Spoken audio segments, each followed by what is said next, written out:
In this video, I'll show you how to fix Windows security not launching on your Windows 10 or Windows 11. Now there's 3 different ways that we can try, so let me show you all of them.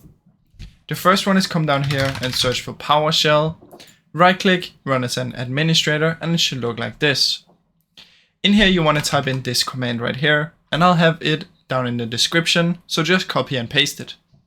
Now press enter and see if it works. If there is an error message, then this one doesn't work, and we're gonna move on to the next one.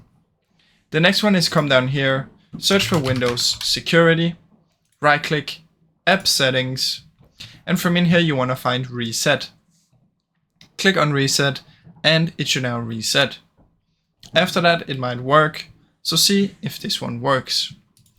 Now as the last thing we wanna come down here, search for CMD, right click, run as an administrator, and it should look like this. In here type sfc /scan now and press enter.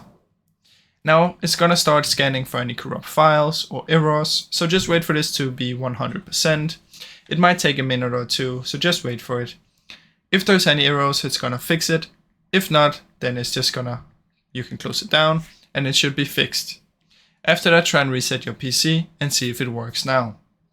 Now, I really hope you enjoyed this video. If you did, please leave a like and subscribe, as it helps me out a ton. Thank you so much for watching.